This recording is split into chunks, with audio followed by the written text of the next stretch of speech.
Well, hello everyone. Welcome to this webinar on Pathways to Connection, Accessing Treatment for Opioid Use Disorder across Washington State. We are so happy to have each of you with us today. My name is Emily Noodleman, and I'll be one of our panel facilitators. I'm the Director of Implementation and Outreach at the Bree Collaborative, and I will be co-hosting and facilitating with UW's ADAI. I'd love to introduce Maureen and bring her on to share a little bit about herself and ADAI. Hi, everyone. Good afternoon, and thank you so much for taking the time to join us. Like Emily said, my name's Maureen Oskadal. I'm a registered nurse by training, and I work with the University of Washington's Addictions, Drug, and Alcohol Institute. The ADAI is an institute within the School of Medicine at the University of Washington, and our team at the Center for Epidemiology and Education and Drug and Research, that's probably not the right way to say it, CEDAR, works with a number of projects to provide or to improve access to care and healthcare, and also just resources for people who use drugs in the community. We're talking about opioid use disorder treatment today. That's one of the kind of focuses of the team. We also work in other focus areas as well, including stimulant use disorder treatment, and other teams on ADAI focus on other substance use areas.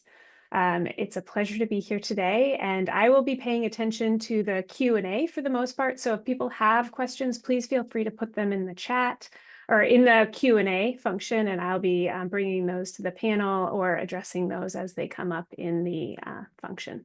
Thank you. Thanks, Maureen. And if you're new to the Bree Collaborative, the Bree Collaborative was created in 2011 from Washington State legislation to be kind of this neutral convener to address key healthcare topics facing Washingtonians about quality and safety, cost issues, and equity. We facilitate work groups to talk about these key health issues. And one that we focused on last year and published a report on earlier this year is on treatment for opioid use disorder. So this report really outlines a multi-sector approach to coordinating low barrier MOUD around individual patient need across a variety of care settings. And you'll hear some of those care settings today. We're really excited for today's event, where we'll hear from these leaders across our healthcare ecosystem and explore how individuals across Washington State are accessing treatment for opioid use disorder and receiving care. So for the agenda today, we're here to welcome you, and then we're going to have an introduction from Caleb Bantagreen, who we'll bring on here momentarily. We'll then facilitate in the panel discussion and wrap up the event, but we are going to welcome Caleb forward and learn more about the clinical and system supports for treating opioid use disorder. Great. Thank you very much for having me, and I really appreciate all the work that Emily and Maureen have done to put this together, and I appreciate Bree helping bring all of you together today. So I'm going to give kind of an introduction and an overview, and I want to talk about clinical and system supports for treating opioid use disorder. And so I'm Caleb Bantagreen. I am been with ADAI for about 25 years. I direct our Center for Community Engaged Drug Education, Epidemiology, and Research. And we're going to talk about quite a few things. So I want to give a brief history of motivations for this work and general background, talk about some of the clinical support tools and some of the systems planning and support tools before we hand it over to our amazing panel to show you what it looks like in the real world. So just my background, so you have some perspective. I've been doing this for about 30 years. I did my original training in social work in an opioid treatment program that used methadone back in 1995. I've been involved in drug epidemiology with folks across the state since 2001. My dissertation actually looked at this emerging phenomena of people who developed use disorder with pharmaceutical opioids, and looking at how they didn't care using methadone compared to folks who use heroin. So now we have this newer topic around fentanyl, that very similar types of issues to grapple with. Do a lot of implementation support and research for the utilization of buprenorphine in particular, working with healthcare settings going back to about 2010, a lot of work that continues now around syringe services programs and community settings. Low barrier drop-in care started about a decade ago. And not long after that, we started working around the criminal legal system as well. I have a current NIH study of a Seattle Fire EMS diversion and Watkins Center to address opioid overdose and opioid use disorder. John Ehrenfeld is expert and knowledgeable about that. And I should mention you also hear around the syringe services programs, some of what Everett Maroon's doing.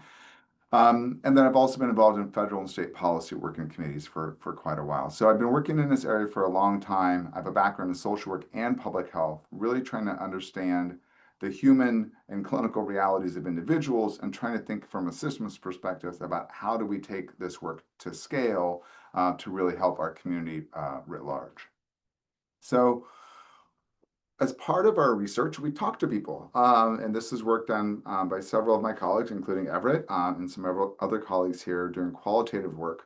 We were really trying to understand unmet needs, motivations, and ideal care for people using fentanyl. This was done about 2 years ago. We'll provide the slides later. You can get a link to this. I encourage you to really look at some of these reports. They're very brief, but I think they really give a very human perspective around substance use and interest or lack of interest in different types of care. I can't say enough that it doesn't matter if we create the world's greatest care if people don't want it and don't believe in it and don't tell their friends about it. So when we ask people about the ideal place to receive care and or get help with substance use, people described holistic and individualized care that was affordable and easy to access. I'll note that as someone who did their training long ago in kind of old school methadone clinics, care wasn't necessarily that holistic or individualized. It could be more formulaic, and that can still happen in some care settings. Many were interested in methadone or buprenorphine, the two most evidence-based treatment medications for opioid use disorder, but administrative and other barriers limited access to these medications. So thinking about those individual factors and what we learned and heard from them, thinking about this, about so what, the healthcare barriers, the social determinants of health, our evolving drug supply, fentanyls, stigma, and individual physical and mental pain produce significant challenges for care systems to respond to people's needs. And within this whole idea of talking with folks is that if you don't understand why folks are using substances, you're highly unlikely to develop compelling care that people actually want. It's not just about the treatment. It really is about understanding people's motivations in the context of their lives. So a couple of things I want to share, just 2 quotes from some of our low barrier programs. The first one's from one of the clients, and I think this to me is really illustrative of what we're seeing working. You can't imagine how it feels to finally not have to lie or cheat to hide my drug use just to get some help. Here they actually want to know about it. That seemed crazy to me at first, but that's just really how it ought to be, isn't it? And I'll note, this is very different than when I did my training long ago, when in fact, people were incentivized to not be honest with their counselors about ongoing substance use. What we're finding, and perhaps Everett will talk about it later, is it's really important when people are seeking care or even on treatment medications, many people will continue to use drugs. And if they're not able to honestly talk about that, you are not able to provide complete care. You don't have good therapeutic alliance. It's really important to create a place of genuine connection. The next quote's from a care navigator saying that their mission is to make sure people know that they can come in anytime for any reason, no matter what they did or didn't do. It can take a while for people to trust that we really do care about them. And that's super important as well. There can be a lot of judgment. People can sort of self-impose the stigma that's coming in at them, and they may even stop going to care. So just briefly, in terms of sort of catalysts for a new way, people do want to reduce the chaos and often their use. They do want effective care. Brief interventions in emergency departments are great, but they have modest effect in and of themselves alone. People who use drugs often do not feel welcome in traditional healthcare or substance use disorder treatment settings. Mandated or involuntary treatment has mixed results and regardless cannot scale. We're hearing a lot about that nowadays, and I think it's really clear that we'll never be able to provide more than 1% of the care. So it's an important thing to be mindful of in a system of care, but it cannot be the default go-to model of care. Super important, treatment, harm reduction, and recovery can overlap. And I'll just note briefly, really great work by John Kelly out of Harvard looking at the recovery trajectories for folks and noting it with stimulant and opioid use disorder. It's often a 2 to 3 year time frame before people really get into their own recovery. And during that, they may be in treatment. They may also be using and need harm reduction services, and they may be working on a recovery.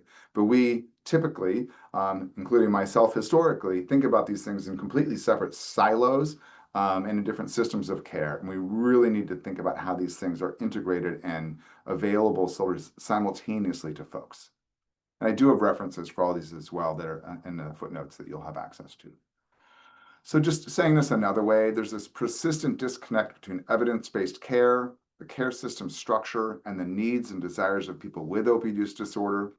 We have found it's one example of Build It and They Will Come, that low barrier care at syringe services programs can really work beautifully. And that's because we're finding in our survey work, most people do want to stop or reduce their use. About 80% of people who are using opioids and fentanyl. Most of them wanted medications for opioid use disorder. And many do not access healthcare in a primary care setting, most commonly because of how they're treated in those care settings. And so that's where some of our work around low barrier drop-in care came from, was really out of these findings out of our research a decade ago. So just want to make sure you're aware of some online resources. We have a webpage called learnabouttreatment.org, mostly focuses on opioid and stimulant use disorder.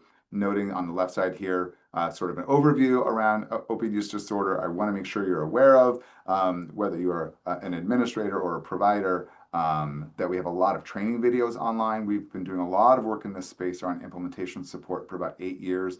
And we've really collated the best of those pieces and are making them available to folks in terms of both training videos and some protocols.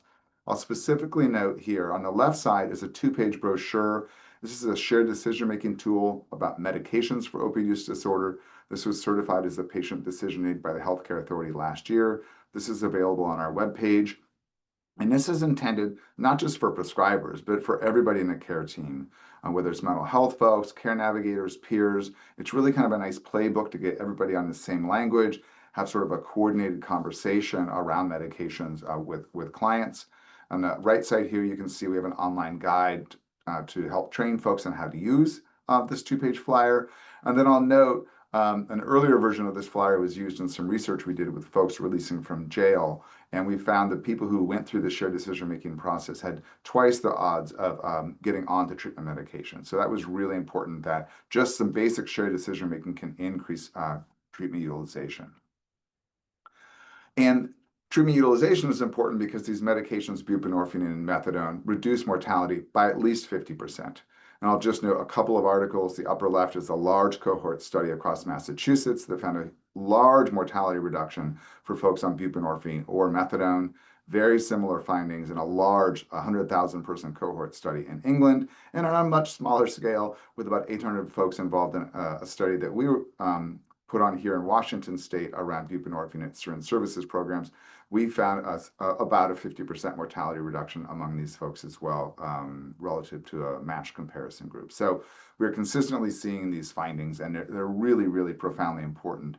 And mortality is super important. Obviously, we want to prevent mortality, but I think it's also really critical, and it's a longer conversation for another day, but people can also be in recovery on these medications. And that's really important for providers and family and for people themselves with opioid use disorder to understand and believe. So strong systems of care are going to be super important. Accessing, initiating, and staying on treatment medications is essential. And it's really challenging for everybody involved, certainly for people with opioid use disorder, for the individual providers, for care systems, and communities. So in thinking about that, taking a systems approach, I'm going to walk this through in 3 easy steps. Across the top in the green arrows, what you're seeing is really this continuum of care in terms of case identification, referring to care, care initiation, maintenance, and retention. And these next 4 rectangles here are different care sites, outreach, EMS or emergency departments, self-referral, and jail. And at the bottom, talking about some measurement ability to document what's happening, both for continuous process improvement, but also for assessing outcomes. So this is available to you. I won't walk through it in excruciating detail, and you're going to hear a lot about this today from our panelists, but there are things happening right now in terms of outreach, with the ability for some street medicine providers to actually really take medications for opioid use disorder out into the field to do literal case finding. In the EMS and emergency department space, as you're here today, there are now opportunities for providers, including some EMTs and advanced life support, to actually administer buprenorphine. There is emergency department and inpatient buprenorphine happening, also inpatient methadone. There's crisis and drop-in center work with these medications. There now is a hotline prescribing buprenorphine that will be expanding in the coming months. There's the capacity, and it's just starting to become realized around pharmacists actually prescribing buprenorphine. There's low barrier drop-in models of care. There's clinic-based scheduled care and OTP or opioid treatment programs that use methadone. And there's quite a bit of jail-based medications for opioid use disorder. So there really are many new care delivery sites and modes just in the last few years. These are there's the rare community that has all of these things. A few do, most do not. But in thinking about this, people often sort of will want to do one thing. And I think it's so important that we really think across this whole continuum of case identification, referral, care initiation, and maintenance and retention. And I'll say what I'm starting to see, which is exciting, is a lot more around care initiation. We'll continue, I think, to need to build up the capacity for that maintenance and retention to happen. And then just from a measurement perspective, I'll note that we do a lot of work. We think it's very important to do qualitative work with the folks involved. With one of our studies, we're working with both fire, EMS, and people who use drugs, partnering with other folks doing post-jail linkage care, evaluation, crisis drop-in work. We're also looking both at the implementation science as well as the effectiveness research. What impact is this having on utilization, morbidity, and mortality? And we're really working to try to link these complicated care systems. This is a lot of things happening. So in King County, for instance, almost all of these things are happening right now, but you need a measurement model that will actually allow you to document that all of these things are happening so you can understand the relative impact and how people move through these systems of care. So I want to note just two last things as I wrap up, sort of about building a continuum of care. We've created a guide with my colleague Allison Newman. It's an 11-page guide, very short, focusing on highlighting actionable strategies that work and are evidence-based. It talks about how to integrate these strategies within a comprehensive framework to address holistic health needs, including overdose care of people who use drugs. We specifically go into evidence-based strategies, priority populations and settings, creating a holistic overdose response plan, thinking about those evaluation metrics, examples of essential and innovative programs, examples of existing opioid and stimulant response plans, and then some resources. So it's a lot packed into a little tool. We hope it's really helpful for folks. And then just in conclusion, I want to note, evidence-based care for opioid use disorder exists. We have care models and we have medications. We know that shared decision-making increases the utilization of these medications. We know these medications support recovery and reduce mortality, and yet we know care can still be difficult to access, and that's really why a systems approach to creating a continuum of care can improve both individual and population health, and that high quality and coordinated care is essential. So I will stop there and hand us back over to my colleagues. Thank you. Thank you so much. I think you should all be able to see my screen. Thank you so much, Caleb. Caleb, you kindly highlighted a lot of different areas in which an individual can access care and receive care. Maureen and I also want to acknowledge there is a lot of different spaces that individuals can access care. We will highlight some of them today, but we do recognize there's some limitations, and we have not highlighted all of them. So I just want to give credit that there's quite a different array of areas one can access care in today's panel. Our speakers are just going to highlight some of them that are going on within Washington State. And so now we'll transition to our panel. We'd love to introduce our panel to you. They are going to share their names, their role, and briefly, really quickly, what role does their organization play in treatment for opioid use disorder. So we'll start with John. Hi, good afternoon. My name is John Ehrenfeld, and I am the program manager for the Mobile Integrated Health Program with Seattle Fire Department, which includes our overdose response and follow-up teams. Thank you. And then we have Liz. Yeah, I'm Liz Volkin. I'm a registered nurse. I'm with the Healthcare Authority, and I manage the Scala Northwest MOUD Bridge program, which offers resources to support and improve the care of opioid use disorder in hospital and emergency department settings statewide. Thanks. We have Dr. Caleb Holzer. Hi, my name is Caleb. I'm a family doc up in northeastern Washington in the Colville area, and I am also the site director for the Colville Rural Training Track for family medicine residency, and I work in the hospital and also in clinics. And I do a lot of work around substance use disorder, and I'm part of the hub and spoke team funded by the Healthcare Authority for Northeastern Washington called the Tri-County Opioid Treatment Network. Thanks. Everett? Hello, everybody. I'm Everett Maroon. I'm the Executive Director of Blue Mountain Heart to Heart, and we have a few offices in Southeast Washington State. We have a variety of services, as Caleb Benta-Green was pointing to earlier. So we run syringe service programs, naloxone distribution programs, but we also have walk-in and scheduled buprenorphine prescribing for people. We've also, so we've braided together the health support team model and the health engagement hub model together to be able to provide primary care to our people who are on MOUD with us. We've also currently have a contract with Walla Walla County Jail and JJC to support people there with MOUD as well. So we're bringing in a lot of different pieces here to support people, very often based on what they've said they want. And you'll get to hear a lot more about that in a bit. Thanks, Everett.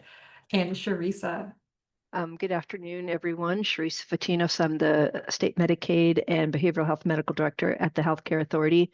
I mean, simply on paper, we pay for things. We pay for Medicaid services. We also leverage the substance use and mental health block grant dollars and state opiate response grant to pay for things that Medicaid doesn't pay for related to behavioral health services. And we also help inform with our partners at the Department of Health, the State Opiate Response Plan, and make recommendations for how the opioid abatement settlement dollars are spent across the state, a lot of which help to fund and support some of these programs. So we also develop a lot of policy, work with the managed care plans to give them directions about how we want things paid for and, inclusion, exclusion criteria. So I would say payment and policy are our primary roles, but we get a lot more detailed into other things as we go on. Thank you so much. And so we'll enter the panel discussion. Again, if you have any questions for our panelists, please place them into that Q&A box at the bottom of your screen, and we will be monitoring those as we have our discussion. And so I want to invite Everett. When you just did your introduction, talked about all the different resources that you have within your organization. Could you talk a little bit more about how you are successfully implementing co-located services and how you might explain your approach to another organization who's interested in doing this? Sure. Again, we started in one place, and that was around harm reduction testing for HIV and hepatitis C, and that was a motivator to bring people in. And everybody knows about the trans-theoretical model, so we were really interested in building trust relationships with people, right? From there, then we started seeing what weren't they getting, and in rural communities, they weren't getting a lot. Or if there was one provider in town, but they had sort of burned that bridge with that provider, then there was nowhere else for them to go. So we started thinking about how can we add on different pieces here.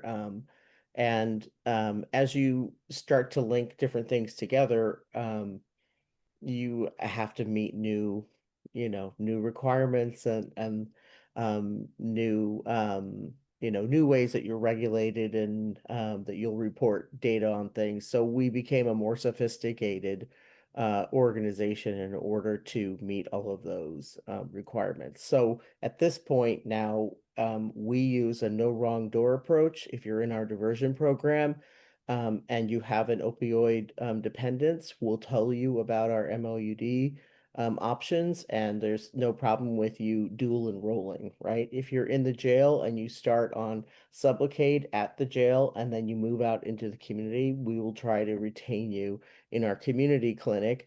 And if you decide, well, I really need to talk about my trauma, we'll send you to our in-house counselors for any variety of therapeutic mental health treatments. So there's a lot of back and forth. When WSU developed contingency management, we tried to get on that boat really quickly. Caleb was instrumental in that bridge to that too. And at this point, we've had more than 60 people complete the protocol. Justin Little, Walla Walla, and a few folks in Kennewick as well. So, um, my advice is you start with what you're good at and you add to it and you think about how hard would it be to do this new thing and how important is it for us to do it. So for me, there's sort of an axis, right? And I think about how um what is my board ready for as I'm a nonprofit.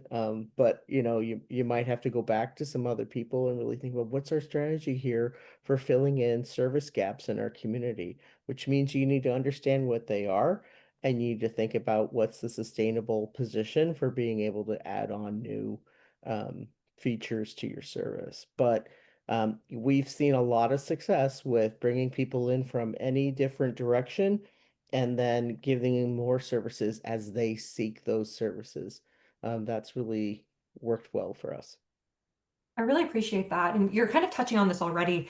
You not only co-locate a lot of services, but your system is not necessarily how a traditional clinical model would work, and how a lot of traditional services might be within in that model. Could you kind of share a little bit more and highlight how your team also has designed some unique ways to meet where your patients are at? Sure. And that's a really good point. We are absolutely engaged, as I said, in building trust with people. And once we do that, I think what I've observed in recent years is we now have sort of a bubble. They trust my staff.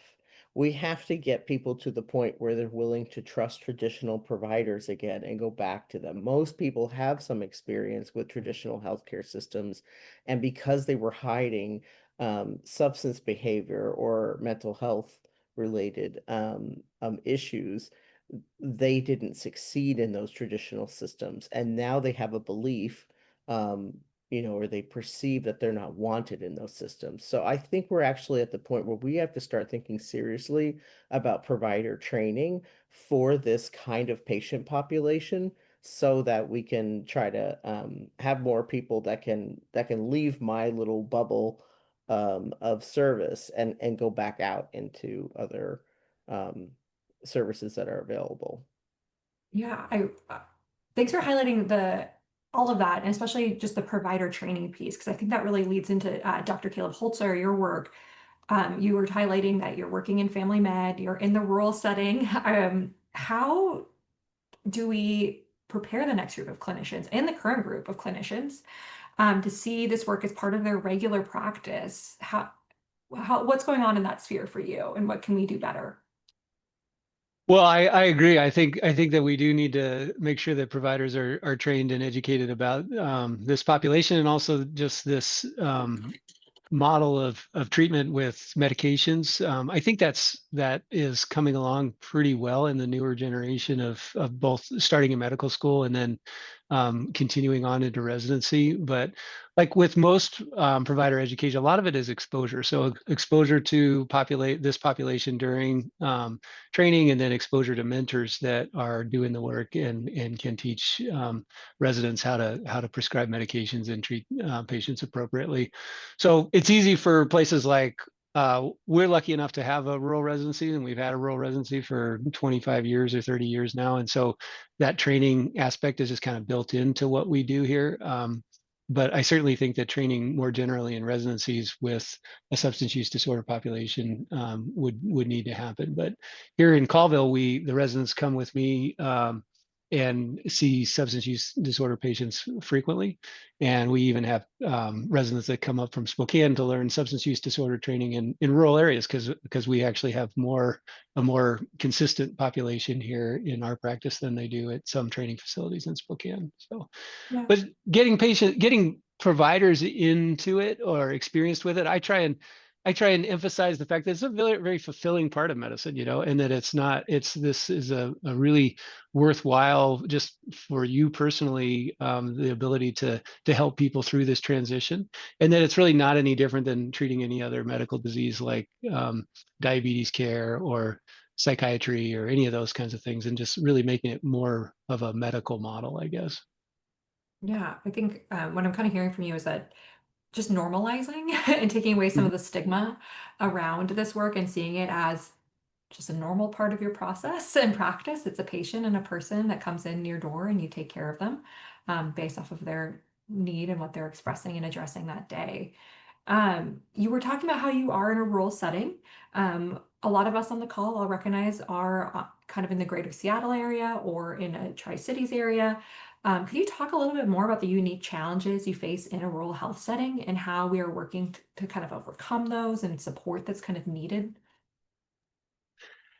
Yeah, I mean, we have a lot of barriers, and we have some. I think in addition to barriers, we also have some strengths, right? So we have to remember that rural places have some neat things that make treatment even maybe easier for in some ways, and they're both. Sometimes we have both strengths and weaknesses that are the same, but you know, having a small number of people engaged in treating this community is both a weakness, but it's also a strength because we all know each other really well, and we all work together. All the agencies work together really well because it's just like 5 people, you know, that are all, you know, between the health department and the people in the ER and the guys in the clinic, you know. So, and then our community health agency, you know. So sometimes having a small group that can actually be very effective for teamwork and coordination of care. I think where we struggle is in distance and just in resources for people to make it to clinic, to come to clinic. You know, a lot of our patients are an hour out in the woods to get here, and for some reason, all the drugs figure out a way to get out there, but the people, it's harder to get the people into treatment. And I always think that's quite ironic, but it's true. And when we think about the internet and the age of telehealth, that helps to some degree, but a lot of places where we live, you know, cell service is pretty limited, and the internet is pretty limited, and so it's not just a panacea to say we're going to, you know, serve everybody through telehealth either, unfortunately. I think that's a really important thing that you just highlighted. Is it's interesting how drugs have found their way out into these remote areas, and yet we haven't quite figured out how to get healthcare there and getting the care and treatment that they need. And so that's a barrier, but an opportunity that we can work towards in supporting these individuals. And you also kind of highlighted something that's pretty important that I'd love to elaborate more on is these individuals, and this happens too in the city settings, it's hard to get to the clinic, you know, it's hard to come on in. And primary care typically has a pretty set process where if people do not attend their visits regularly or attend late because, you know, you are a clinic system, you have to run a certain way too to work. These individuals may be dismissed from practice. How do we adapt our practice design to accommodate the patients while maintaining the functionality of a clinical daily practice? And I'll start with you, Kayla, but Everett, if you have anything you would like to chime in with your design, you're welcome to as well. Yeah, that's a great question. I mean, we have a policy within Providence that you can be dismissed after 3 no-shows. You can also be not seen if you're late to your appointment by a few minutes. And so that's not exactly low barrier for sure.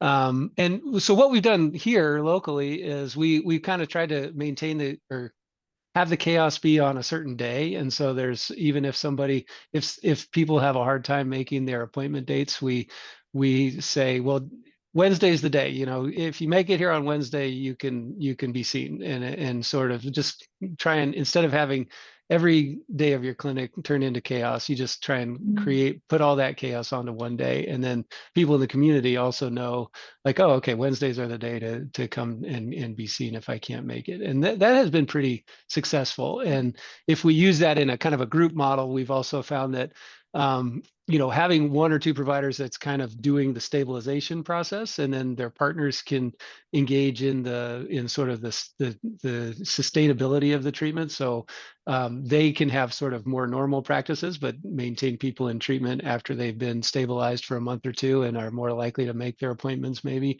That's also a good model, is to have 1 or 2 providers in the group do the kind of the more chaotic part of the management and the earlier on part of treatment, and then send that person along to their colleagues and allow more space for the stabilization person. I appreciate that, because I think my takeaway from what you're saying is like having a day that you can practice more grace and compassion and kind of meeting people with their needs, and just not only patients who may be experiencing opioid use disorder, but also other conditions in the system as well, as I appreciate that feedback and design that you've started.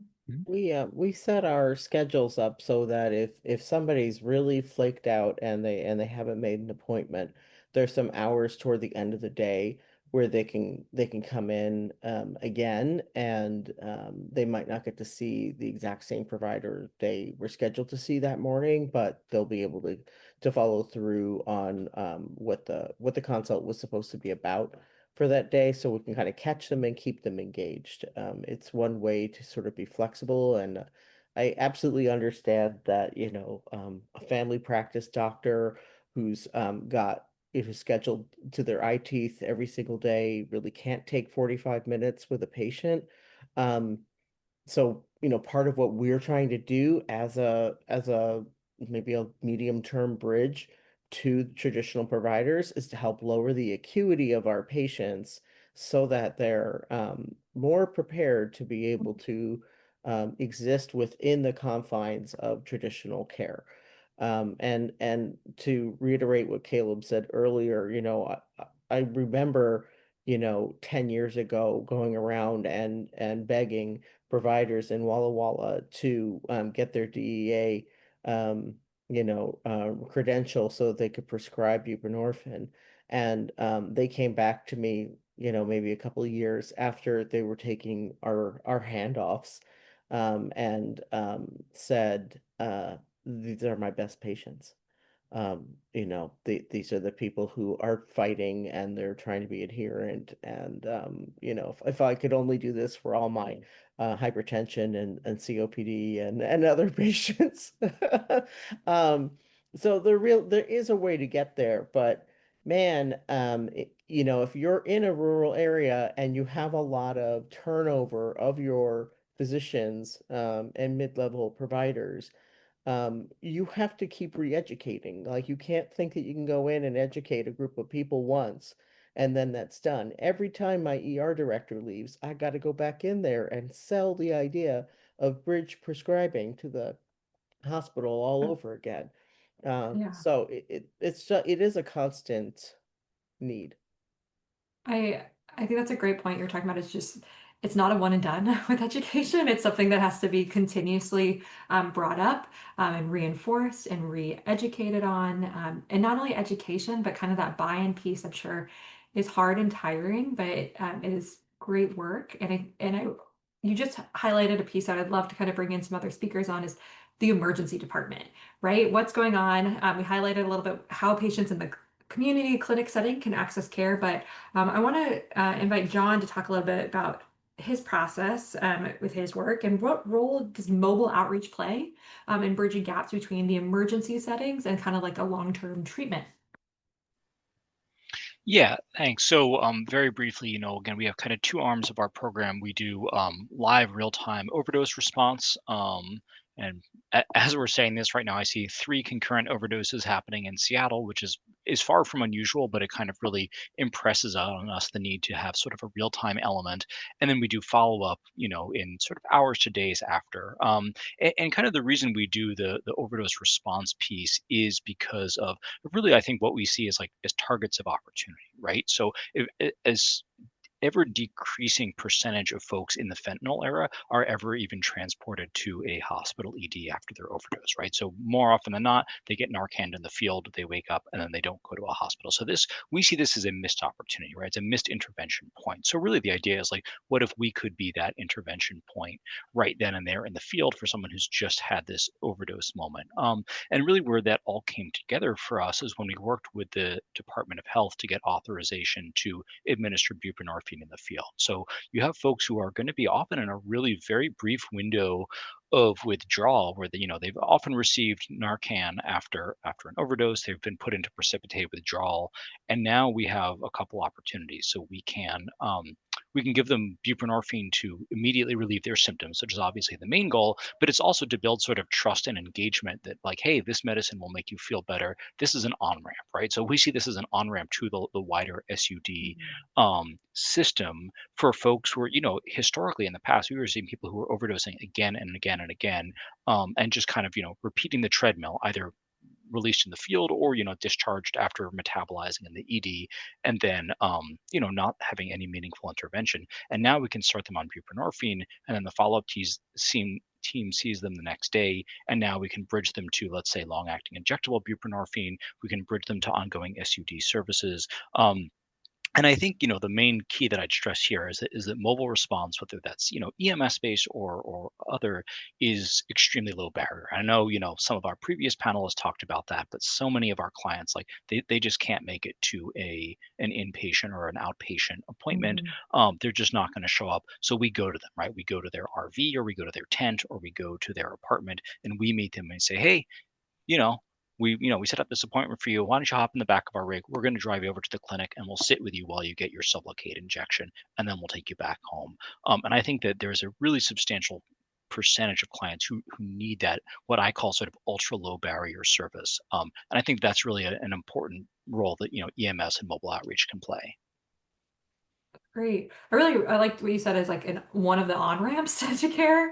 And also that you're highlighting like it would be a missed opportunity to provide an intervention and provide a compassionate support to a person.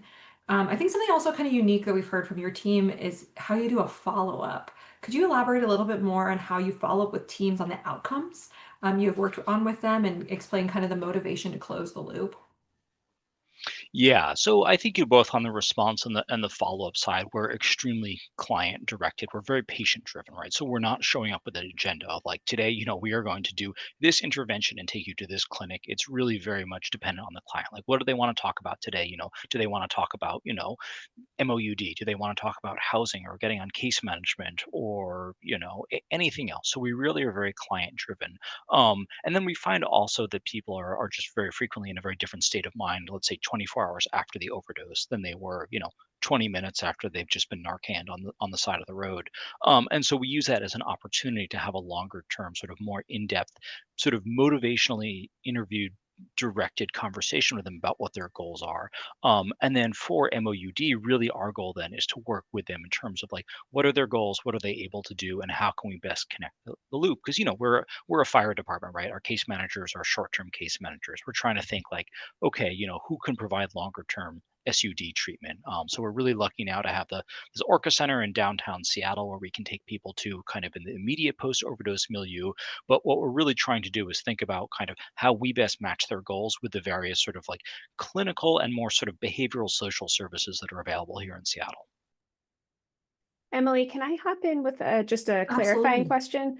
Yeah. John, could you explain how the mobile integrated health team integrates with the Seattle Fire, how those sort of work together? Because I think that's a really unique program that maybe other parts of the state or other sites may not be familiar with. Sure. So we're a multidisciplinary team. Our uniform members are Seattle firefighter EMTs. So we don't have paramedics available to us. So we work at the EMT basic level. And that's where we got sort of the authorization from the health department to do buprenorphine induction at that level. And then we pair them with case managers from the Seattle Human Services Department. And then we also, on a part-time basis, have one nurse practitioner on the team. And so, all of our folks are getting training initially on multidisciplinary response, on crisis response, trauma-informed care, crisis intervention, SUD topics. So they really have a lot of sort of lived expertise as well as sort of formal expertise. And then we're deploying them live, typically either again, we know when and where all the overdoses happen, which I'd say is a real comparative advantage to a fire EMS based system. And then as well, kind of we're looking at the data, post hoc, and we're saying, hey, it looked like this person had an overdose yesterday. For whatever reason, we think that they would be a good candidate. Let's go out and outreach them today. So that's kind of the general way it goes. And then, Seattle fire units in the field, the rank and file can always, call us and request and say, hey, we're on the scene with this person. They're asking for some services. Can you help? And then we'll kind of drop everything and go. Thank you. So we kind of again highlighted the clinic, we've highlighted kind of mobile EMS, which then leads us to the emergency room. Liz, how can MOUD be integrated in emergency departments and acute care settings across the state? Kind of what are you seeing as the current state of this, and what you hope for the ideal state, and how do we get there? Yeah, thank you. I mean, I think, in one way it's easy to integrate it. it's a medication, it's clinicians who do complex care, right? Who are there with folks who show up that have opioid use disorder that can benefit from these medications. But currently, access to MOUD in emergency departments and hospitals is pretty unreliable. So it depends on the hospital, it depends on the provider. And so people with opioid use disorder, they can't rely on their withdrawal being treated or their pain being managed or being offered MOUD if they go to the hospital for a medical emergency. I want to say that there are hospitals that are putting time and energy into this work, and there are amazing clinicians across the state who provide really great care for patients with opioid use disorder. But the problem is you can't count on it. So even in hospitals with addiction medicine teams, the care people receive, it might be really inconsistent. Other providers might be waiting for that addiction team to start medication, even if the person's already in withdrawal, already in pain, and needs it now. And very few hospitals have dedicated addiction teams. So I don't think there's anywhere in the state where MOUD is guaranteed if you're in an acute care setting. And there's no other medical condition where someone has to say to themselves, if I get sick, if I have an emergency, my chronic illness may go untreated when I'm in the hospital. And I might get so sick that I can't stay to get the care I need for my acute problem. So I think that's really terrifying to imagine if that were true for you, and really terrifying to experience. So I think the ideal state is that opioid use disorder is treated like all other conditions, and it's managed when someone's in the hospital or the emergency department, regardless of what happens before or after. I think, people they're not, it's not like some of these other really great, compassionate, low barrier care settings. People aren't going there because they want to, right? Like, people aren't going there seeking treatment for opioid use disorder. They're there because they're sick. So I think it's just, the goal would be to manage pain, to make sure to treat or prevent withdrawal, and offer evidence-based and life-saving medications every time, and in a way where people can trust that that's going to happen for them, so that they don't avoid care when they need it. So they don't wait until they're really, really, really sick. I think that part of how we get there is what Dr. Holzer mentioned earlier, is that I think helping individual clinicians understand that this work will benefit them, right? Like, folks who use these medications have more professional satisfaction and a higher quality of their work life. And so I think it can decrease their burnout and re-engage them in caring for folks with opioid use disorder. And we also need everyone, I think hospitals and physicians, but also people with opioid use disorder and our local and state organizations. We need everyone to set the expectation that opioid use disorder will be treated the same way that everything else is. And I think that can include that that treatment won't always work exactly the way we want it to. And it's not a perfect solution for a complicated problem, but that it's evidence-based, so it's going to be offered every time. Thank you for saying that and kind of bringing that forward. You were talking too a little bit how it can be overwhelming for somebody, or it can be kind of overwhelming when somebody feels like they're getting asked to do a new thing, and we're trying to kind of normalize this. What kind of implementation support is available through Scala Northwest? Yeah, so Scala Northwest offers hospitals, we can offer 24/7 clinical consultation in collaboration with the UW Psychiatry Consultation Line, on-site technical assistance and implementation support and clinical protocols in collaboration with ADAI. And then virtual technical assistance for really anything ranging from training and education, at staff meetings, to reviews of policies and protocols, to billing questions or regulatory questions. We also run a 24/7 appointment scheduling line in collaboration with Crisis Connections for emergency departments, hospitals, and fire departments that sign up for it. So all of these services are free and non-contractual, and enrollment is ongoing and open statewide. So this isn't specific to any region of the state. Thank you. We'll now invite Sharissa. Sharissa, there's a big question a lot of people mind. We are aware that there's some big changes coming to Medicaid in 2027. How are we preparing for these changes? Yeah, I don't think there's enough time in this webinar to talk about that, but I think pertinent to this discussion, I think there are a couple really important points to make related to this discussion. The most significant changes that will be occurring at the end of next year, 2026, go into effect on January 2027, are twofold. One is the requirement for people in the expansion population, and that's everybody who gained access to Medicaid after the Affordable Care Act. So anybody making up to 138% of the federal poverty level, newly eligible adults, MAGI expansion population, only covers adults 19 to 65. Everybody within that Medicaid expansion population come January 1, 2027 will be required to demonstrate 80 hours of work, 80 hours of community volunteerism or part-time attendance in school per week in order to remain on Medicaid. That will mean that people newly applying for Medicaid will have to, which makes no sense. People newly applying for Medicaid will have to demonstrate that they are working, volunteering, or in school to be eligible for Medicaid. So that's the population that is at risk of these changes. The other big change is that people will be required. Teresa, Yeah. Sorry to interrupt. Did you say 80, like 80 hours a week that they have to show? A month, I'm sorry, 8 hours a month. A month. I'm sorry. Okay, thank A you. month, I was sorry, like, that sorry, sounds sorry. really difficult. No. Yeah, So because thank we you. work 80 I was hours. like, Yeah, no, I'm sorry, 80 hours a month. Apologies. Thank you for catching that. Yeah, Okay, 80 hours a thank month. you, Thank you. So yeah, I was it's like, 20 hours of week community Okay. volunteerism or part-time school. Okay. Sorry about that. Thank you.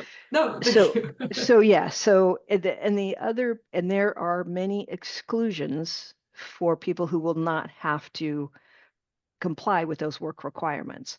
A partial list, and I don't have them all off the top of my head, but a partial list includes anybody who's on Medicare, so people who have a disability, people who are fully disabled veterans, American Indian Alaskan Natives, people who are medically frail. We don't know what that definition is. We don't know who gets to define that yet. We're still awaiting guidance from CMS.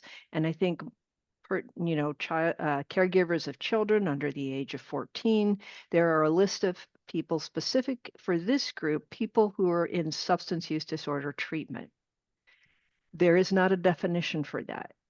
In the conversations we've all had with CMS, and we being states in a variety of capacities, has said that should include people on medications for opiate use disorder. That should be included as treatment for substance use disorder, and they should not be required to do work requirements or community volunteerism. We don't know what those rules are yet. We're hoping they will include that at least for a period of time. Should someone in their 10th year on Medicaid, stable on medications, be excluded from work requirements? That's a different discussion and debate. But I think initially, we all know that people starting meds for opiate use disorder take a while. I don't know if it's Caleb or Everett mentioned, it takes a while, a year, two, maybe more for some folks, right? So there has to be some period during which people get stabilized on medication. So we don't know what yet that treatment is. So we're hoping it's an expansive definition of substance use disorder treatment that will allow folks on medications to not actively engage in work. So that's piece one.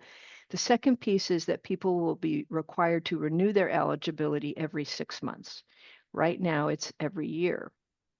So what we will be working on at the state is to help make as automated as possible 6-month renewals, and people to confirm that they're working. We'll check databases, see if people have income. We're trying to figure out how to do that for people who are self-employed. We'll try to figure out how to automate this as much as possible. And our hope in Washington, as well as every other state, is can people self-attest? And then if it turns out that they incorrectly attested or were making it up, then they just stop getting Medicaid. So there are a lot of unknowns in these rules, but that's what we're planning for. I think, and so what this will require of all of us is helping people understand you don't, and it'll be particularly challenging and on the backs of all of you who do outreach in low barrier settings to help people, re-engage at that 6-month interval to make sure they don't lose their coverage, to help them, just to really help support folks understanding that it's going to change how they have to engage with the system. I think the other piece that references one of the earlier questions is medications for opiate use disorder are a mandatory service in Medicaid. That means we cannot stop paying for those. What medicines we pay for, how many medicines we pay for, all of that we have discretion over. And right now at Medicaid, we are not inclined to change any of our policies. And unless we are forced to, we won't, because we know that with the advent of long-acting injectable buprenorphine, people are doing better. Folks who in the past weren't able to start and maintain on meds are better able to do that now. It's not a panacea, but it's way better. So we, from a policy and patient-centered and the right thing to do perspective, we do not want to change any of our policies right now. And we are facing a massive state budget shortfall. And every day seems like another way in which the federal government is figuring out how to send less money to the states. So for now, we're not changing anything. We will continue to watch things closely. We will continue to cover medications for opiate use disorder because we are required to and mandated federally to do so. It is not an optional service. Interestingly, medications pharmacy is an optional service. So there may be a point in time where we have to look at things and change them a little bit. I don't know when that time may be, but for right now, we're not looking at changes for our coverage of medications. So that's what I can say about that. Hopefully that answered your question. I think you answered the best in your ability to answer it. Maureen, is there any questions in the chat that you would like to kind of bring forward to the panel or Sharissa? Yeah, there's just one follow-up question, Sharissa. Someone's wondering if there's anything documented, any kind of reference discussing the changes anticipated for 2027. Yeah, so there is a slide deck that we have been sharing broadly with a lot of talking points that goes into a lot of detail related to all the changes of HR 1. I will say some other things that you all who are working in healthcare settings can expect to see as impacts related to this are we will see more people who are uninsured. Come next October, people who are currently lawfully present in the United States and currently eligible for Medicaid will no longer be. They will lose their Medicaid eligibility. So unless they are pregnant or immediately after pregnant or a child, they will lose access to Medicaid benefits. And that's about 30,000 people who will lose insurance. If the federal government shutdown doesn't end and the extension of the enhanced premium tax credits, everybody who buys insurance on the exchange will either not buy insurance on the exchange because their premiums will go up from 60 to 300% and they won't be able to afford it. And that could be up to 88,000 people who may become uninsured. Then there are the people who, for the other changes, will lose eligibility to long-term care services. So the number of people who are, and the people who, there are 620,000 people in the expanded Medicaid population. We're not even going to try and guess how many people won't be able to maintain their coverage through these changes. We know that more than half of people getting Medicaid already work. So we hope with all of the automation we can put into it and really asking everybody to help us remind folks of these new requirements, we can minimize the coverage loss, but it will be unrealistic to expect that everybody will maintain their insurance with those 6-month redeterminations and work requirements.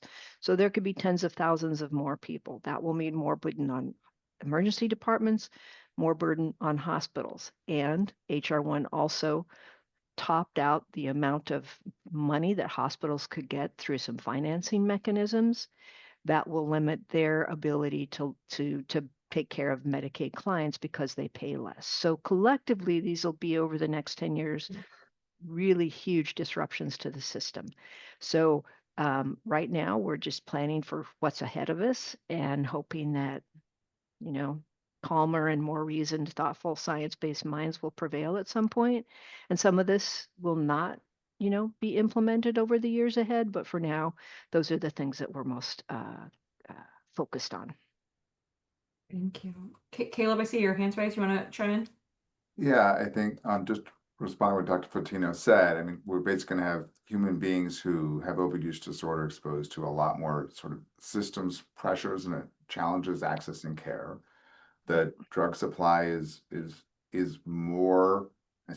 less predictable than ever, potentially more dangerous than ever, with sort of unknown and variable substances of variable potency, and the care systems are going to have less support. So if there's every reason to think that, you know, the people presenting for emergency acute care is going to increase.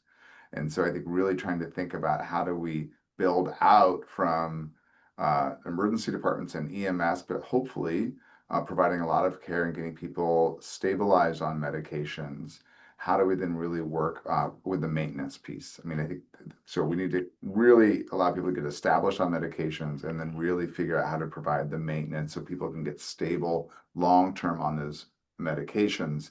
And just be really clear in case it's not clear to folks that, and I say this as someone who used to do addiction counseling, counseling's awesome for the people who want to be in counseling, and it's not awesome for those who don't. And so there's historically this notion that people have to have counseling, even as a precondition to medications. That is mostly going by the wayside. I hope it continues to go by the wayside. We always want to make high quality counseling available to folks, but mandating it, there's no evidence base to do that. The reason I'm saying all of that is that medications are the gold standard treatment for opioid use disorder. I just want to reiterate that. People do not have to be in extensive counseling or other supportive treatments. It's wonderful that that's an option for folks, but I don't want people to think that's necessary in order to start a person and keep them on medications. I want to ask a question to the panel as a general question. I think what Shiri said is kind of polarizing to hear, and it's going to be hard as we hear these different budget cuts that are coming our way. How do we really support the workforce, and how are each of you kind of supporting your internal workforces or those that you work with? When there can be a lot of hostility or difficulty around this topic, and especially with funding.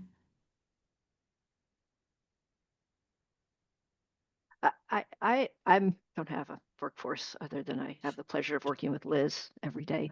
But I think, you know, every time I talk about this, I send people into sort of a spiral of pessimism, and I don't mean to. I think that these changes are cruel, inhumane, horrific.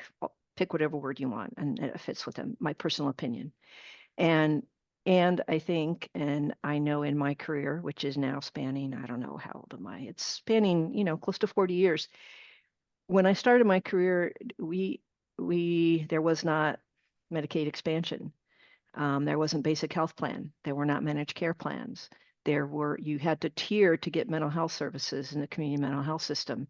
And tiering meant that not only did you have to have serious mental illness, but you had to have been hospitalized in bad years at least several times or actively tried to commit suicide several times before you were even eligible to get counseling services or medication.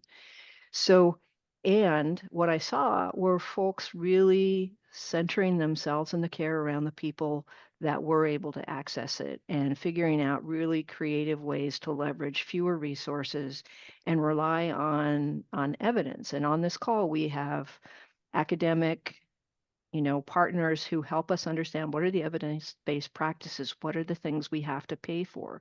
We have Caleb and Everett and John telling us as policymakers and payers, what are the things that are working for the folks that are most challenged to receive services and crassly cost the system the most money?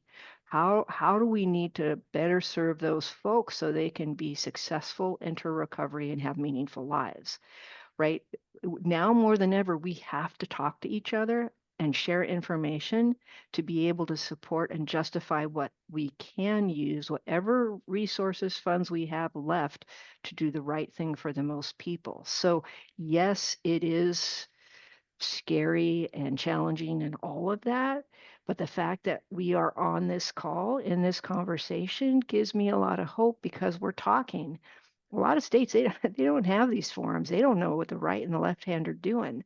But we have built relationships and partnerships, and it will be challenging, but we are talking, and we all share the same desire to meet folks where they are, help them decide what their path is for themselves, and support them in how they want to do that. And that, at the end of the day, that's the most important thing that I believe, you know, my many years of doing this is what's important and what will help folks. So I'm hopeful, and you know, I don't know, I have had to learn how to hold both in these times. And so I'm trying to cheerlead this group. It's not all doom and gloom, right? We have a lot of good partnerships, relationships, and programs in place. We just have to be smarter and more clever and egoless as we move forward, I think, going forward. Thank you, Sharissa. It's always, I appreciate you kind of instilling hope and resurgence of some positivity and commitment. I think you're right. This is such a great group of individuals and organizations and people working on this in the state. And I kind of want to transition the question back to some parts of the conversation we've been having, is that each of you do represent a different point along the continuum where someone may initiate treatment for opioid use disorder. Again, not all of the points, but some of them. From your perspective, what are the most important strategies or supports needed to ensure smooth transitions of care between point A and B and Z, rather, whether that's from street to outreach, emergency to inpatient, acute care, back to community? How do we kind of ensure this process where there are a lot of, I think, Everett, you said no wrong door. Like, how to ensure whatever door they come in, that they're staying and they're getting back to the right room afterwards? Well, I think you have to have some, oh, Caleb, did you want to answer? I don't want to. No, go right ahead. You both You can go first. answer. You have to have some consistent practices that you're using. So we do a lot of case conferencing. We do a lot of, cross team case conferencing. We have a couple of programs like law enforcement assisted diversion programs are designed with external collaborators in mind. And so we have an every other week phone call, and law officers are there, prosecutors are there, social service folks from outside our agency are there. So we're all, we have a multi-party ROI that we use, and the clients know that those people are coming in and talking about their case every couple of weeks. But that lets us then go back to other programs within our offices and say, hey, Johnny was released from jail last week. Have you seen him yet? It's time to he usually goes to such and such a place when he's out. And so then we can do follow up that way. So constant case conferencing and communication about clients. I know of places around the state where, like, if they haven't seen someone, they just write them off. We don't do that. We go after them. I always say 5 to 7 attempts, and they have to be not on the same day and not with the same modality. You got to really go out there and find your person, and all of that. Again, teaches them that, like we had someone say, my case manager cared about me before I cared about myself. Like, we're just going to keep showing up for you. And I had to do a little presentation last week to potential funders to help me with this big building I bought. And I said, we don't save anybody, fix anybody, or change anybody. We walk with people while they do that for themselves. And I think that goes to Sharissa's point about, like, we cannot be ego-led here. We have to be mission focused and client focused. It is messy for a lot of these people. We've helped women get away from domestic abusers. We took one person like 7 states away, and she did okay for 3 weeks, and then she turned her phone on, and that guy drove all the way down there, 1,100 miles, and got her and brought her back. So, like, we have to understand that any system has its own limitations, and that people's chaos can exist outside of that, right? Will break the walls of any care system we put up for them. Can we get them back in is then the question. And can we call getting them back in continued engagement? Because I think we can, and I think we have to for some of these highest acuity folks. But a state that doesn't give up on its residents is the state I really desperately want to live in. So I'm really excited that we have any of these resources out there for people. Thanks, Everett. Caleb, did you want to add anything to us? I guess Everett, I really appreciate that. What you're talking about there, I call aggressive care navigating in our part of the words. You really have to go after people and stick with them, even if they're not sure that they want to be stuck with for a while. And that's what we, in terms of how are we going to make this work on less money, as far as as far as from the clinical perspective goes, I think supporting folks, we're very much still in a fee-for-service mindset, and there's a lot of, unfortunately, but there's a lot of substance use disorder treatment that doesn't fit into the fee-for-service box, and so clinics are just by definition can't figure out a way to afford it, and because of the hub and spoke funding, we've been able to, employ a nurse care manager and also care navigators that are based in the clinic and can go out and go to the emergency room when the person's in the emergency room and meet them there, and then walk them over to the clinic for clinic care, for follow-up, or see somebody who's admitted into the hospital, or really take the load off the providers because they know all the patients that are getting buprenorphine across 6 or 7 different providers. And so when that person calls in and needs an emergency appointment, or needs a refill, or needs a refill sent to like some other pharmacy down the road, there's a point person there who knows the patient that can handle that. But that doesn't show up anywhere in a bill to anybody, to an insurance company, all that work that's being done. But it really saves a lot of money to somebody, whoever's paying for the next ER visit, or the next time that person has a traumatic accident. So, leveraging, I'm just a big fan of nursing, like leveraging nurse care managers, and then also our care navigators. And we have people here who have done the most to save lives in our community, are our nurse care managers and our community navigators, who connect people to care and who are based in our clinic because they know how the clinic functions. They're a bridge between the providers and the patient. And let's face it, they're a lot more economical than paying a physician to do that kind of work, which we're not very good at doing anyways. So I think that's important. Liz. Yeah, I think coming from an emergency department or hospital setting, right, is not going to be as ideal as that. And I think that's kind of the thing that I would focus on is when you're in a setting where someone didn't come to start treatment, don't let that stop you from treating pain, from treating withdrawal, from reducing someone's risk of overdose death, from reducing someone's risk of leaving before they complete the care they need and getting really sick or dying that way, right? Like if we don't want to lose people when they come to the hospital or emergency department, we have to keep them alive and safe.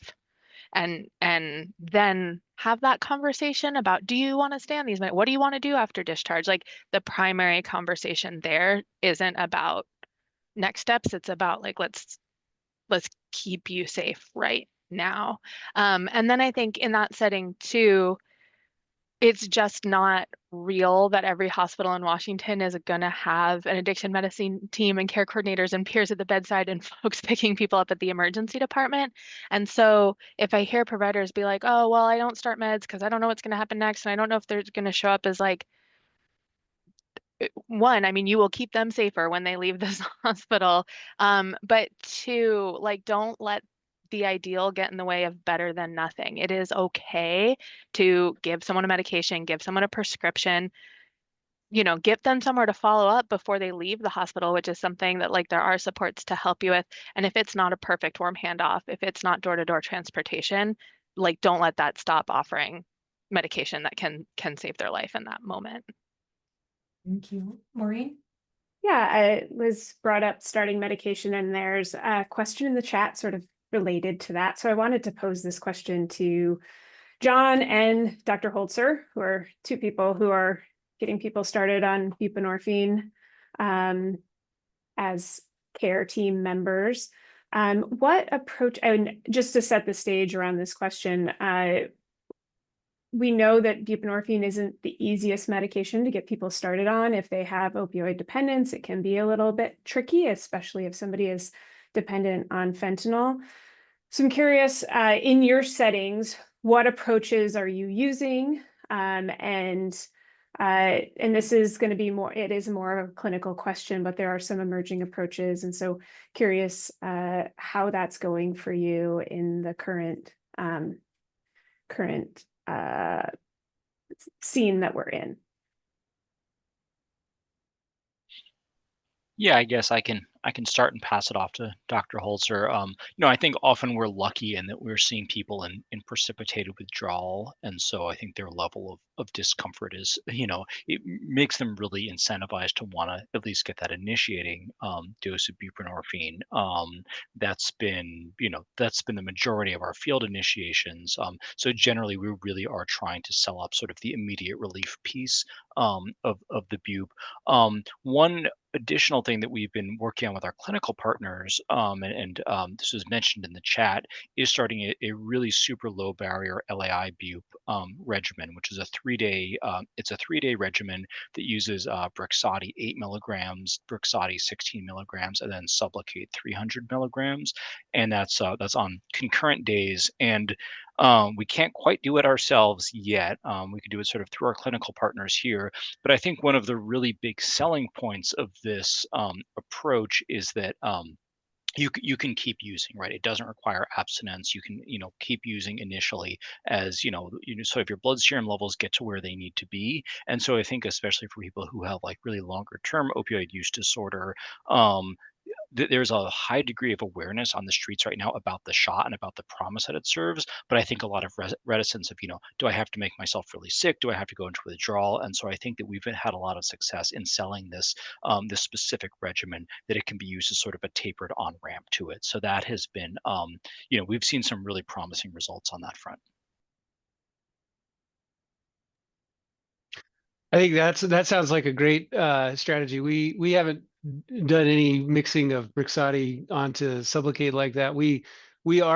So first of all, going back to something Caleb said about using shared decision making, shows that people are more likely to stay involved in treatment or get into treatment, and maybe not quite in this context, but I think this is true in the context of how are we going to prescribe medications, is just talking it through with the patient. What do you want to do? Most of these patients have some idea, or they know something that's worked for somebody else, or they've tried this 6 times before. And so being pretty flexible with what the patient wants to do in terms of, are we going to do a buprenorphine induction with sublingual and slowly build it up over time, or are we going to do something more sort of aggressive and definitive and do Sublocade the first time I see you with some sublingual buprenorphine in addition to that? I'm very flexible with patients and let them kind of drive the decision making. And in the back of my mind, I always think, really from a provider anxiety standpoint, getting them onto any treatment is better than what they're currently doing. And so the likelihood that I'm going to cause harm is pretty low compared to the harm that's already going on in their life. And so if they are feeling very strongly about a particular technique of starting buprenorphine, we do it. Thank you. I have a question for each of the panelists. And Caleb Bantagreen, you included, what is one action someone in this audience can take now to support those facing opioid use disorder?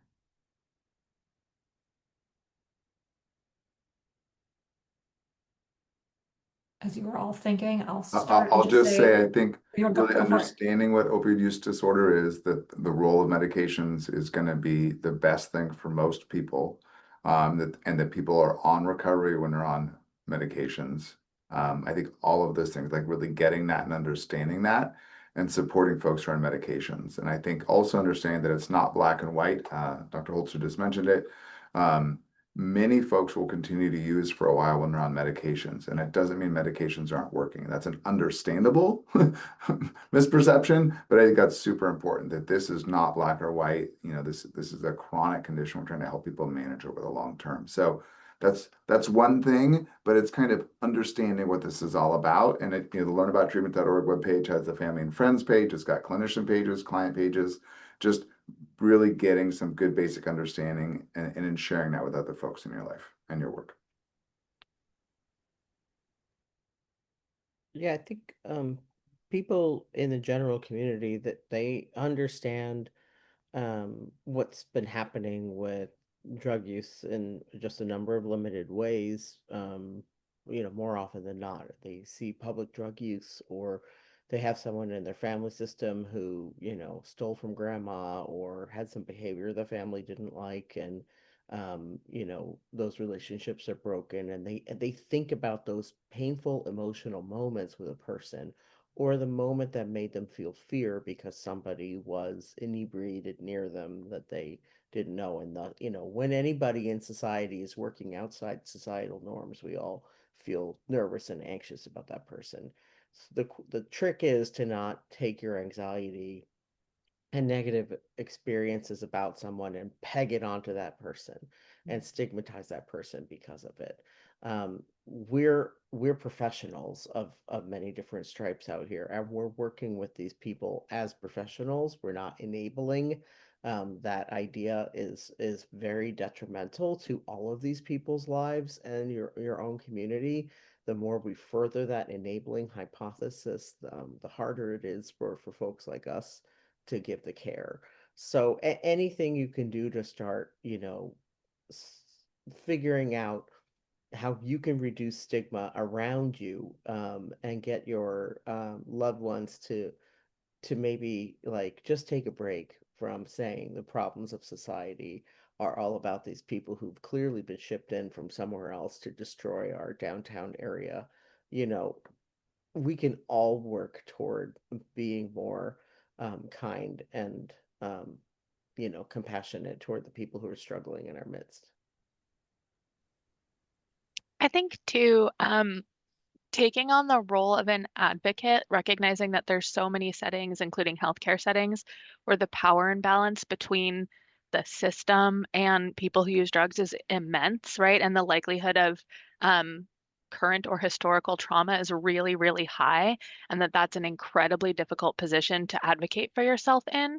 And so if you're someone who is relatively less vulnerable than folks who are using drugs and presenting or having to go to these different settings, if you can take on the role of advocating, either, you know, for an individual in that moment or or in an ongoing way with that system to make sure that they're offering, you know, life-saving, evidence-based care, making sure that they're not that, you know, that they offer services to people on MOUD, they don't make people stop them or change them, you know, that they provide medications if they should. I think that that role of advocate is a really, really important one that can be very hard to do for yourself.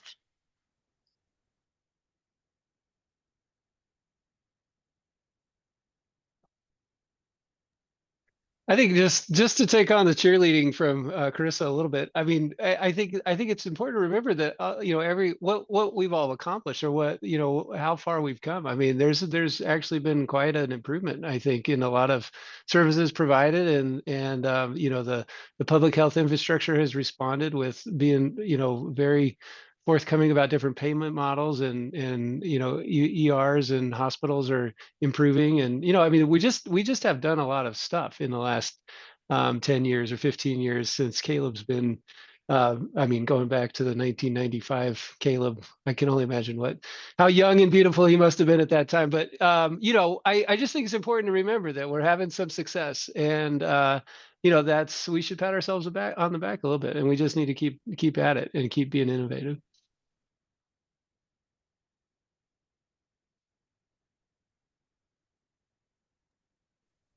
John, you want to go or you want me to go? Go ahead. Yeah, I think I would say it's a little bit of what everyone said. I think being kind goes a long way. I think, you know, it always the longer I have these conversations, the more I'm struck by, why are we talking about opioids? We're talking about opioids because with the advent of fentanyl, it is so loud and noisy. People cannot hide their use in the way they could with OxyContin or heroin, or currently continue to do with alcohol or stimulants that are prescribed and used inappropriately. And our treatment system we have a dichotomous system of care. It's all or none, abstinence completely forever, always, or you only get treatment when your life is so out of control and it's so obvious. Yet the vast majority of people fall somewhere in between. And we've sort of singled out opiate use disorder as this thing because it's so loud and it has people bent over it on the sidewalk, in doorways. You can't not see it. So, I think about how do we get here, and why is this conversation different, and why have we stigmatized this so much differently? It's I think for a lot of reasons, but the noise. So I sort of think, how do we hold all of that and sort of talk about that and think about that? And Caleb mentioned this is a medical condition. Medications treat it. People get better. They become employed. They have their families. They lead thriving, hopeful, happy lives. Why are we not affording them that opportunity when we spend hundreds of $1,000s on people at the end of life who have no chance of survival? So how do we think the healthcare system is our priority?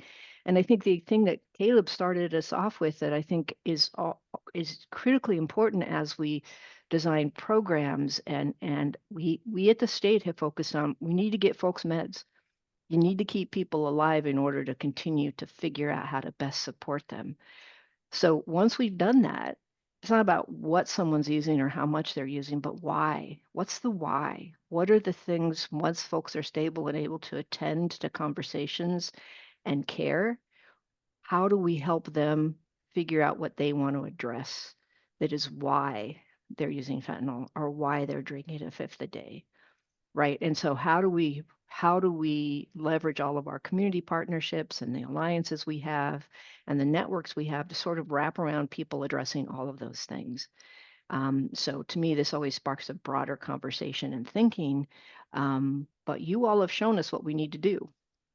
We just need to hear from you what those things are and help convene these kind of conversations to continue to drive this work that, I agree, Caleb, we have made a lot of success. And Caleb, to you, Banta Green, and your teams, thank you. And all of you, thank you. We are making progress, yet we're not done. Yeah, Would you like to add anything? well, I would just I would concur with what everyone has said. The only brief thing that I would conclude with is for us, as far as the practice goes, just the importance of mainstreaming and normalizing the use of peers and people with lived experience in this work. If I go out on a run with my team, I can sympathize with the people that we're treating, but I can't empathize with them because I don't have that lived experience. And I think that really, along with MOUD and the medication-led approach that Dr. Fatinos mentioned, is I think the need to mainstream people with lived experience and peers, and we see it every day, the dramatic effects of a peer-led approach. So I would just want to be sure that that is highlighted as well, as we're talking about best practices. Thank you. I want to actually invite Maureen. Do you have anything you want to add to this question? Sorry, finding the mute. I really appreciate everything everybody has said. I would just, the one thing that kind of strikes me, and I think it's come out in these conversations, is that, this work is hard, and not necessarily because the patients are difficult to work with. I don't think that's the case. I think that this work is it's challenging. And we're in a particularly challenging time, although I'm sure at any given time you could say that. So I think also just going back to the conversation around supporting each other and supporting our teams, and remembering that we work with some pretty incredible people. Like I've started to do some work, per diem work on the side with the Orca Center, and just being able to be around people who do this work and to be able to talk to people who care about others in the way that everyone here does, and I assume everyone on this call does, is really important. And it's, I think, going forward, particularly into whatever lies ahead, the uncertainty, that just holding that and sort of supporting each other on that side of things, and reaching out and having these conversations like Dr. Fatinos mentioned is really, really important. So Emily, thank you for convening this and for putting this together, because I think this is, really important to be able to continue to have these conversations and learn from each other. Yeah, well, I want to thank everybody for joining us today. I agree with what's being said. I think my piece is that you all showed up today just to even listen and hear. That's a big step right there. It's just dedicating a little bit amount of time that you probably have in your day to come listen to us and hear what's going on in the state and sharing anything you heard with individuals. We have recorded today's event, and we'll share the recording, so you may share this as a resource, and it will be uploaded to some websites as well. We want to thank our speakers for giving us their time, knowledge, and expertise and joining us in this lovely conversation. So thank you, everyone. I will send a follow-up email, but I also just want to take a moment to invite you all. We at the Bree are hosting a Health in Action Summit, Thriving Together for Inclusive and Lasting Health. We're highlighting some key topics that we've been hearing in this area, such as AI and bias in care. Will be about our keynote speaker. We're going to talk a little bit about climate change, talk about immigrant health, and a few other topics going on in the state. This is a free event. It's virtual. If you would like to join us, you are welcome to come, and we should be able to give you some CME if you join. So I'll send a follow-up email to those that signed up on how you can join us. But thank you for coming today. Thank you for sharing space with us. And we really appreciate all of you for all the work that you're doing. So thank you, everyone.